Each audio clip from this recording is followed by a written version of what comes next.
If you wait long enough in markets, you learn something that most people never really accept until it is too late. The headline is almost never the real story. The real story sits one layer deeper. Where pressure is building before the crowd has language for it, that is where the money is made, and that is where the money is lost. Right now, the crowd thinks the story is Iran. Oil fear, a possible shock, a possible spike, a possible crash, and all of that is real enough to move prices in the short run.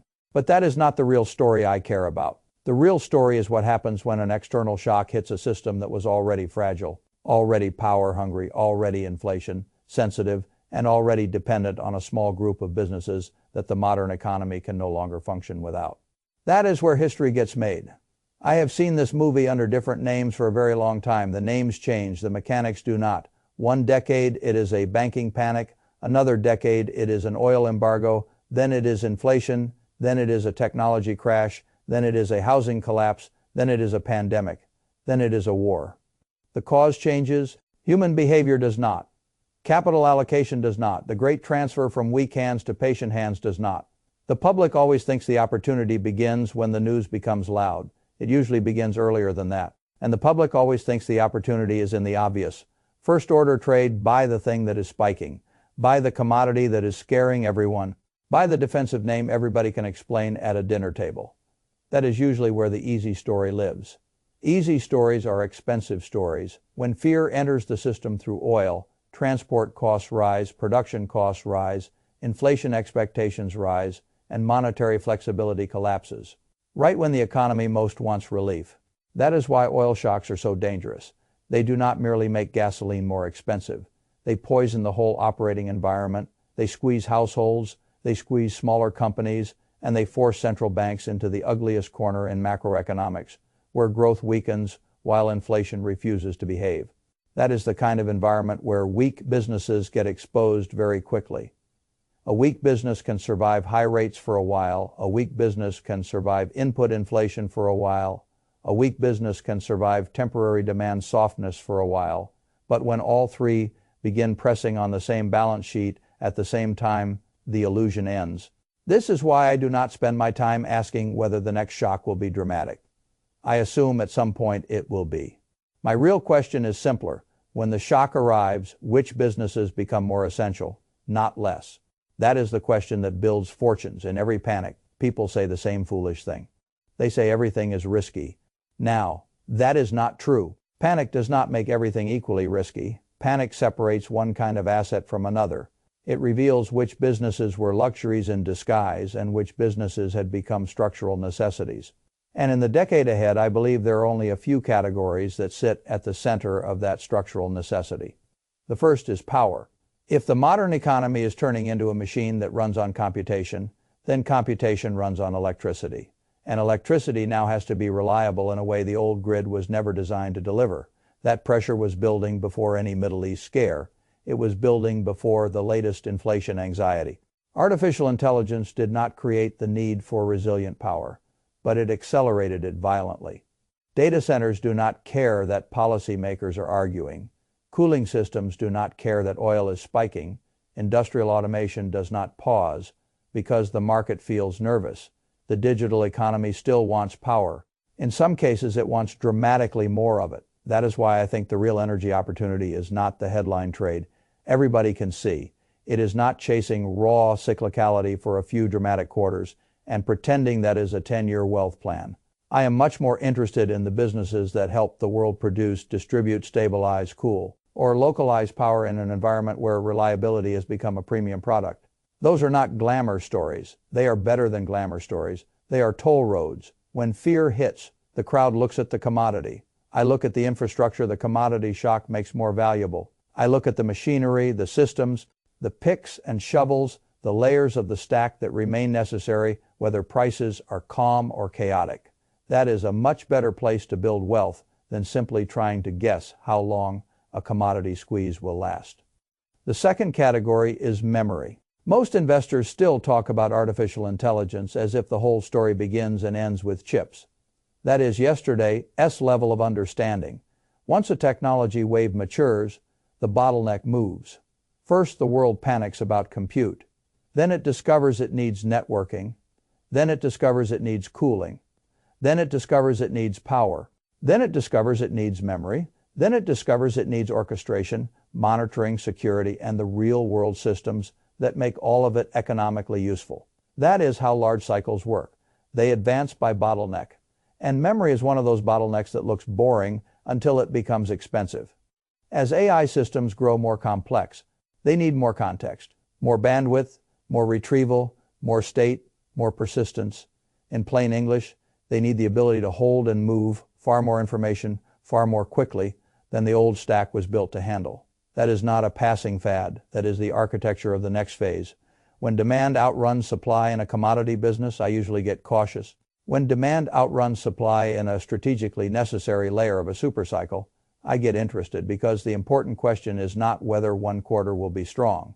The important question is whether the world can expand supply quickly enough to remove the pricing power from the few relevant players before years of extraordinary economics have already passed.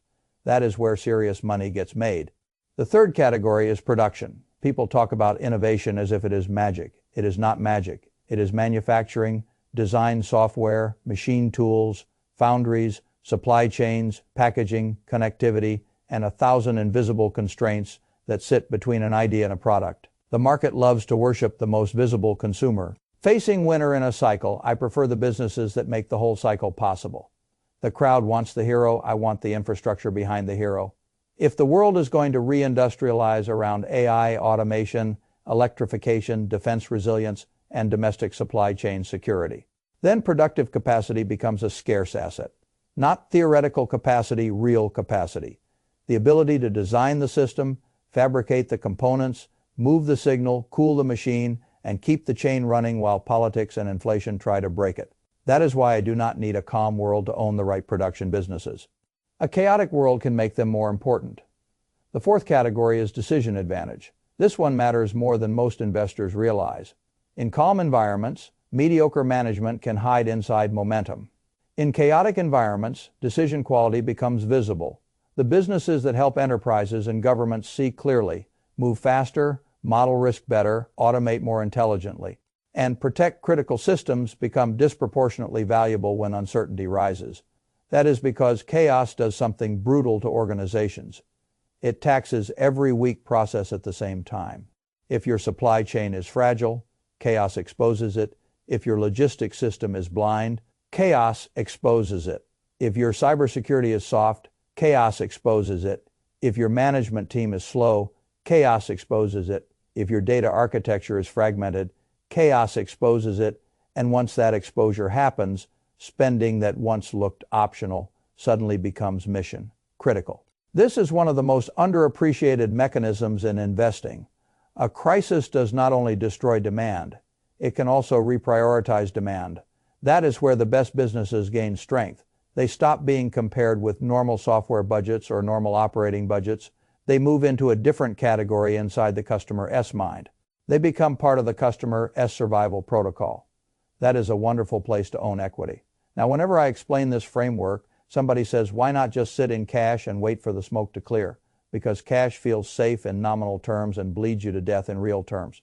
A lot of fortunes have been damaged by volatility. Even more have been quietly mutilated by purchasing power decay. People think inflation is an inconvenience. It is not.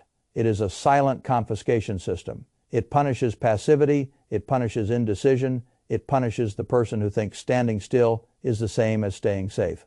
If you sat in cash through enough cycles, you might avoid some dramatic drawdowns. You would also avoid a great many compounding opportunities and slowly discover that the dollars you protected no longer buy the future you thought you had preserved. That is not safety. That is slow surrender. So I do not build around panic. I build around endurance, and endurance, in my experience, comes from two things. First, owning businesses whose role in the world gets stronger when the world becomes more demanding. Second, having a protocol strong enough that fear cannot interrupt your capital allocation when prices become attractive. This is where most people fail. They think stock selection is the whole game. It is not. Portfolio survival depends at least as much on behavioral design as it does on analytical insight. If you own the right businesses but panic when they fall 35%, you did not really own them. You rented them emotionally. And rentals get terminated at the first sign of discomfort. So my operating system is straightforward. I keep a core exposure to broad American productive power because humility matters and concentration alone can make a smart thesis useless if timing goes against you. Then I build targeted positions in a smaller group of businesses that I believe sit directly on top of the decade's hardest bottlenecks. Then I buy slowly. Then I buy on weakness. Then I buy with the assumption that I will not catch the bottom. Then I refuse to confuse volatility with invalidation. Then I watch business quality, revenue endurance, margin structure, balance sheet resilience, and strategic necessity far more than I watch the daily noise machine. That is how you survive the shock without becoming its victim. This matters because the next great wealth opportunity will not look comfortable when it arrives. It will look dangerous, it will sound irrational, it will feel early, it will be covered by headlines designed to make average investors freeze. That is how wealth opportunities usually show up.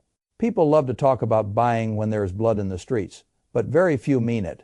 What they really want is a mild correction, polite commentary, and reassuring experts who tell them that now is a perfectly reasonable moment to be bold.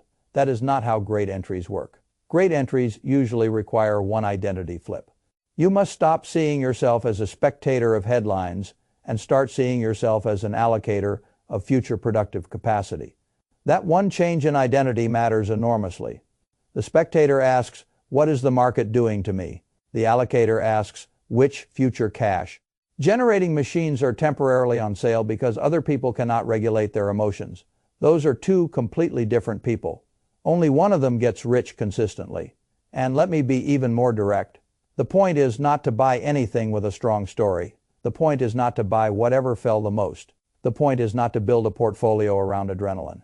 The point is to own the few businesses that can absorb chaos, convert it into relevance, and still compound on the other side when the panic has already been forgotten. That is why I care so much about quality.